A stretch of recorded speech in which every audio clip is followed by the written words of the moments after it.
বৃশ্চিক রাশি, অনুরাধা নক্ষত্র, সিংহ লগ্ন। আমি চন্দন মল্লিক। রবিবারে জন্ম আমার। তোমরা জানো যে বৃশ্চিক রাশির বন্ধু বলে কেউ নেই। তারা একা থাকতেই পছন্দ করে। আর সেই গুণটা আমার মধ্যে তো একদম খুব ভালোভাবে দেওয়া আছে। ওই গুণটা আমার মধ্যে। আমার তো একা থাকলে মনে হয় আমি রাজা। জীবনে অনেক বন্ধু বান্ধবী এসেছে, কিন্তু কারোর সঙ্গে অত আমার ঘনিষ্ঠ সম্পর্ক কোনোদিন হয়ে উঠতে পারেনি বা আমি করতে পারিনি। একাই থাকি। আজকে 30 বছর বয়স আমার। 30 বছর বয়সে আমার বন্ধু ওইসব বজম ফ্রেন্ড খুব কাছের বন্ধু বলতে কেউই নাই। সম্পূর্ণ একা। তবু মনে হয় না বা কোনো দিন তার অভাবটা পূরণ হয় না, কেন কি জানি না। এটা হয়তো ভগবানের দেওয়া কোনো একটা বড় বা আশীর্বাদ।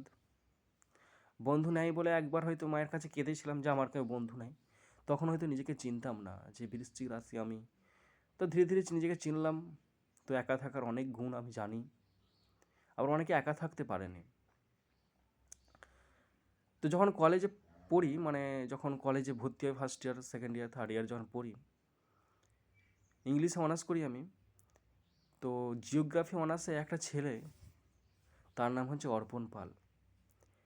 সে আমাকে SMS করতো। কেন কি জানি, হয়তো ভালো লাগতো। তার পরিচয়টা হালকা দিই। অর্পণ পাল, তার নারায়ণপুরে বাড়ি, বাতানল সাইডে নারায়ণপুরে বাড়ি, তেলোভেলো পাশে। তো ছেলেটা, ওদের ওখান থেকে আরেকটা ছেলে আমাদের সাথে ইংলিশ অনার্স করতো, তার নাম অর্পণ সামুই। তো অর্পণ সামুইয়ের মুখে শুনে হয়তো তার আমাকে ভালো লেগেছে, তাই অর্পণ পাল যে জিওগ্রাফি অনার্স করে, সে SMS করতো। তখন থেকে হাই হ্যালো বন্ধু, এভাবে চেনাশোনা বন্ধু। তার সঙ্গে তখন দেখা হয়নি, কলেজে পড়াকালীন তো দেখা হয়নি। তারপর বিএড পরীক্ষা দিতে গিয়ে একবার দেখা হয়েছিল 2 মিনিট। আবার পরীক্ষা, একটা কনস্টেবল না SI পরীক্ষা ছিল কলকাতাতে, ভবানীপুরে, তখন একবার দেখা হয়েছিল। এই 2বার দেখা। তার মাঝে ফোন নাম্বার নেওয়া নেই হয়েছিল। একবার ফোন করেছিলাম, তখন গার্লফ্রেন্ড ধোঁকা দিয়েছিল।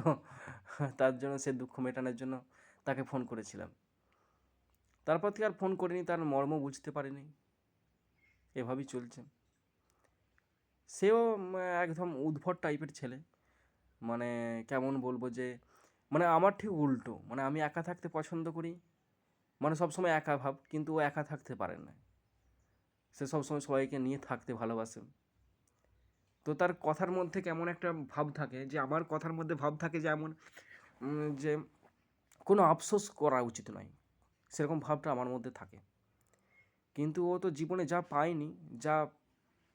পায়নি বা যা পাচ্ছে না, তার জন্য সে আফসোস করে। তো ওই গুণটা আমার ভীষণ খারাপ লাগে। সবসময় নিজেকে ছোট করে দেখে। আমি তো নিজেকে কখনো ছোট করিনি। আগে হয়তো করতাম, এখন আর ছোট করিনি।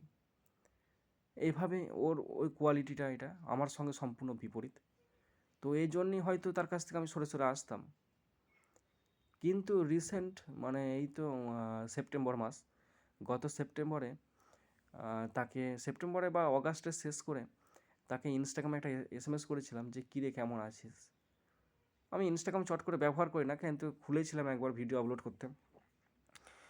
তো ইনস্টাগ্রামে উত্তর কোনো পাইনি। তার ফেসবুকে তাকে দেখতেও পাইনি। একদিন হঠাৎ দেখতে পাই যে সে ছবি আপলোড করেছে, একটা পোস্ট করেছে।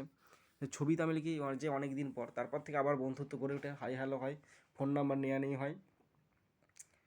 তো ওর সাথেই ঘুরতে গিয়েছিলাম। হয়তো জীবনে এটাই ডেস্টিনি ছিল যে ওর সঙ্গে দেখা হবে।